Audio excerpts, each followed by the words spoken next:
大家好，အားလုံးပဲမင်္ဂလာပါချေရွှာ Dream Channel ကနေပြန်လည်ကြိုဆိုလိုက်ပါတယ်ဒီတစ်ပတ်မှာတော့သင်ခန်းစာကိုမာလို့ရှင်းပြတော့မှာဖြစ်ပါတယ်ရှင်Lesson 9သင်ခန်းစာ9မှာဆိုလို့ရှိရင်他的汉语说的跟中国人一样好သူတရုတ်စကားပြောတာကတကယ်တရုတ်လူမျိုးအတိုင်းပဲကောင်းတယ်ပေါ့နော်သူကတရုတ်စကားကိုတရုတ်လူမျိုးတယောက်အတိုင်းပဲပြောနိုင်တယ်လူတိတ်ပဲဖြစ်ပါတယ်သင်ခန်းစာ1ကိုစပါမယ်课文1သင်ခန်းစာ1ဒီမှာဆိုလို့ရှိရင်在教室စာသင်ခန်းထဲမှာပေါ့နော်စာသင်ခန်းထဲမှာစကားပြောတဲ့အခန်းဖြစ်ပါတယ်ဒီသင်ခန်းစာမှာဆိုလို့ရှိရင်大山နဲ့马克ပေါ့နော်နှစ်ယောက်ပါမယ်အဲ့တော့အရင်ဆုံး大山ကစာမေးတယ်马可你的中文越说越好了Mark ပေါ့နော်နင်းရဲ့ဒီတရုတ်စကားပြောတာက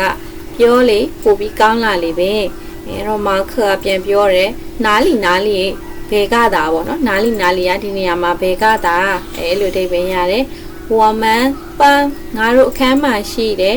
李静说的更好ငါတို့အခန်းရဲ့李静ပြောတာကပို့ပြီးတော့ကောင်းတယ်大山ပြန်ပြောတယ်怎么好ဘယ်လိုကောင်းတာလဲ他的汉语说的跟中国人一样好သူတရုတ်လိုပြောတဲ့ဟာကပေါ့နော်跟中国人ဒီတရုတ်လူမျိုးနဲ့一样好တူတူကိုကောင်းတယ်သူစကားပြောတာကတရုတ်လူမျိုးတယောက်လိုပဲပေါ့နော်အဲ့လိုထိပဲအဲ့တော့大山ကပြန်ပြီးတယ်李健သူ李健လား我怎么没听说过ငါကပေါ့နော်ဘာလို့မကြားဘူးလားလဲ这个名字အဲ့ဒီနာမည်ကိုပေါ့နော်我怎么没听说过这个名字ငါဘာဖြစ်လို့အဲ့ဒီနာမည်ကိုမကြားဘူးလားလဲ马克ပြန်ပြောတယ်他是我们的汉语老师သူကငါတို့ရဲ့တရုတ်စာဆရာပါဒီသင်ခန်းစာမှာဆိုလို့ရှိရင်ဒီ new words ပေါ့နော်စကားလုံးအသစ်ကလေးအနေနဲ့ဆိုရင်中文ဆိုတာကတရုတ်စာကိုပြောတာပန်းကကြတော့အတန်းပါရီရန်ဆိုတာကတော့တူတယ်ကဲ့သို့တူတယ်ပေါ့နော်အဲ့လိုအဓိပ္ပာယ်ဖြစ်ပါတယ်သင်ခန်းစာတစ်ခုလုံးကိုပြန်ဖတ်မယ်ဆိုလို့ရှိရင်在教室马可你的中文越说越好了哪里我们班李健说的更好怎么好他的汉语说的跟中国人一样好李健我怎么没听说过这个名字他是我们的汉语老师 OK ဒါဆိုလို့ရှိရင်သင်ခန်းစာ2ကိုဆက်ပြီးတော့ဖတ်ကြမယ်နော်သင်ခန်းစာ2课文2ဒီဟာကျတော့ကြိုက်တန့်ကောင်းတဲ့ကိန်းမုံဆိုင်မှာပြောတဲ့စကားပြောဖြစ်ပါတယ်ဒီမှာဆိုလို့ရှိရင်ရှောင်းကန်းနဲ့ရှောင်းလေးဆိုတဲ့ character 2ယောက်ပါမယ်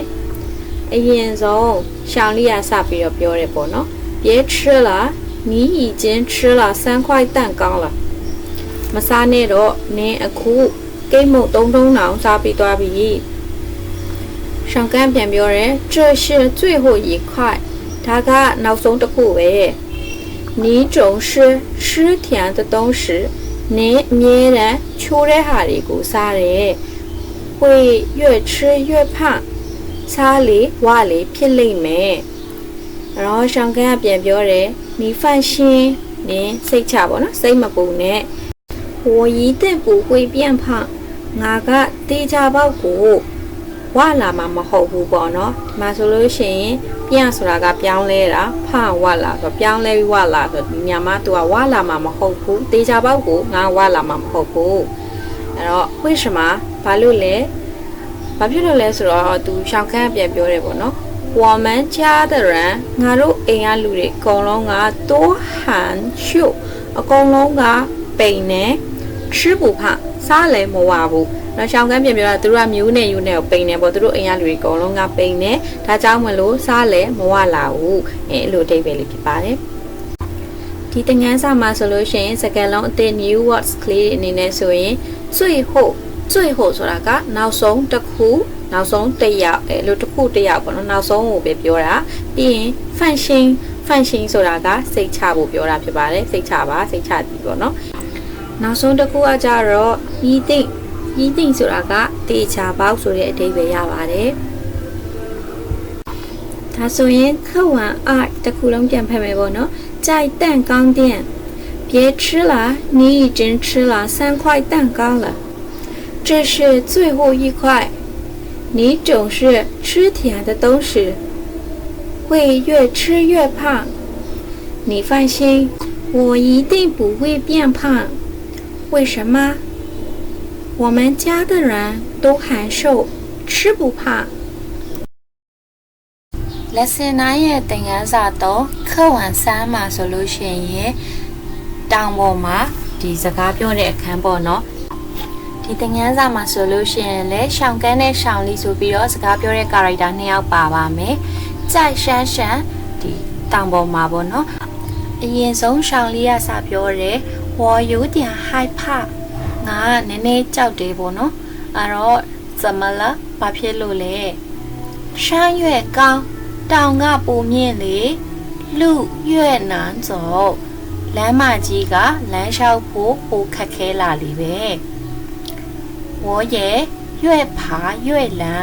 ငါလည်းပဲတောင်တက်လေပိုပြီးတော့ချမ်းလာလေပဲငါအဓိပ္ပာယ်ကဒီတောင်ကမြင့်လေပိုပြီးတော့အေးလာလေပေါ့နော်အဲ့လိုမျိုးအဓိပ္ပာယ်ဒါကြောင့်မလို့ तू ကပိုပြီးချမ်းလာတယ်လို့ပြောတာဖြစ်ပါတယ်ရှောက်ကန်းပြန်ပြောတယ်ဘူယုံတန့်ရှင်းစိတ်မပူနဲ့ပေါ့နော်စိတ်ပူစရာမလိုဘူးရိုးဝေါ်နာငါရှိတယ်ပြီးလို့ရှိရင်我对这比较了解ငါကဒီနေရာကိုပေါ့နော်ပို့ပြီးတော့တည်တယ်သူဒီနေရာကိုကောင်းကောင်းတည်တယ်လို့ပြောတဲ့အဓိပ္ပာယ်ပဲပေါ့နော်ရှောင်းလေးကပြန်ပြောတယ်那我们先休息一下ဒါဆိုလို့ရှိရင်ငါတို့အရင်ဆုံးခဏနားရအောင်ရေဝါရကြိုက်ပါနောက်ခဏနေပြီးတော့မှထပ်ပြီးတော့တက်ကြမယ်ပေါ့နော်အဲ့တော့ရှောင်းကန်းပြန်ပြောတယ်好ကောင်းပါပြီ一会儿看那里嘛我们可以从中间这条路线去အဲ့တော့ငါတို့ဒီခဏနေကြကမှာပေါ့နော်ခြုံကျုံကျန်းဆိုတာကဒီအလေကနေပြီးတော့ကြက်条路线去ဆိုအဲ့ဒီလမ်းမရဲ့အလေကနေပြီးတော့တက်သွားလို့ရတယ်လို့ပြောတာဖြစ်ပါတယ်ဒီသင်ခန်းစာမှာစကားလုံးတစ်လေးတွေအနေနဲ့ကြည့်မယ်ဆိုလို့ရှိရင်တန်းရှင်းဆိုတာကစိတ်ပူသည်ဆိုတဲ့အဓိပ္ပာယ်ဖြစ်ပါတယ်နောက်တစ်ခုကပီကြောက်ဆိုတာကပို့ပြီးတော့ကောင်းတယ်ပေါ့နော်တစ်ခုခုထပ်ပြီးဆိုတဲ့စလုံးပါတယ်ပေါ့နော်တစ်ခုထပ်ပို့ပြီးတော့ပို့တဲ့ဟာမျိုးမှာကောင်းတယ်ဆိုတာမျိုးသုံးထားပေါ့နော်နှိုင်းရှင်တဲ့ဟာမျိုးမှာသုံးတာဖြစ်ပါတယ်လျောက်ကျဲဆိုတာကနားလဲတယ်တိတယ်ပေါ့နော်သူဒါကိုတိထားတယ်ဆိုတဲ့အဓိပ္ပာယ်ဖြစ်တယ်ပြီးလို့ရှိရင်ရှမ်းဆိုတာကဒီအရင်ဆုံးအရင်ဆိုတဲ့အဓိပ္ပာယ်ပါကျုံကျန်းဆိုတာကအလယ်မှာကျုံကျန်းဆိုတာကအလယ်ကိုပြောတာဖြစ်ပါတယ်ဒါဆိုလို့ရှိရင်သင်ခန်းစာ3ကိုပြန်ဖတ်ကြည့်မယ်ပေါ့နော်课完3在山想我有点害怕怎么了山越高路越难走我也越爬越冷不用担心有我呢我对这比较了解那我们先休息一下一会儿再爬好一会儿我们可以从中间这条路线去那我们继续阅读နောက်ထပ်ဒီသင်ခန်းစာလေးကိုဆက်ပြီးတော့ဖတ်ပါမယ်课完4ပေါ့နော်သင်ခန်းစာလေးမှာဆိုလို့ရှိရင် character 2ယောက်ပါမယ်ထုံးရွှေနဲ့ရှောင်းမင်းနဲ့2ယောက်ပေါ့နော်ဒီဟာကကြိုက်ရှောင်းမင်းကြားရှောင်းမင်းရဲ့ဒီအိမ်မှာပေါ့နော်ပြောနေတဲ့စကားပြောကန်းဖြစ်ပါတယ်အဲ့တော့တငယ်ချင်းကသတင်းလာမေးတာအရင်ဆုံးမေးတာဆိုလို့ရှိရင်小明爷你的眼睛怎么跟大熊猫一样了你ရဲ့မျက်လုံးကပေါ့နော်ဒီ大熊猫ဆိုတာကပန်ဒါကိုပြောတာဘာဖြစ်လို့ပန်ဒါနဲ့တူနေရလဲဒီမျက်လုံးကဘာလို့ပန်ဒါနဲ့တူနေရလဲလို့မေးတာပေါ့နော်အဲ့ဒါရှောင်းမင်းပြန်ဖြေတာမှာဆိုလို့ရှိရင်我这几天脚疼ဒီရပိုင်းပေါ့နော်သူ့ရဲ့ခြေထောက်ကနာနေရ没休息好刚刚အနားမယူရဘူး去医院了吗ဆေးရုံသွားပြီးပြီလား医生说什么ဆရာဝန်ကရောဘာပြောလဲ他让我多休息သူကငါ့ကိုများများအနားယူခိုင်းတယ်ဒီမှာဆိုရင်ဆရာဝန်ပြောတဲ့ဟာပေါ့နော်休息的越多好的越快အနားယူတာကများလေ ကောင်းတာပို့ပြီးတော့မြန်လေးဆိုပြီးတော့ဆရာဝန်ကမှားလိုက်တယ်ပေါ့အဲ့တော့ထုံးရွှေကပြောတယ်ပြန်ပြီးတာသူသိချင်တဲ့ဟာလေးရှိတာဆိုတော့下个月的နောက်လာမဲ့လပေါ့နော်နောက်လအတွက်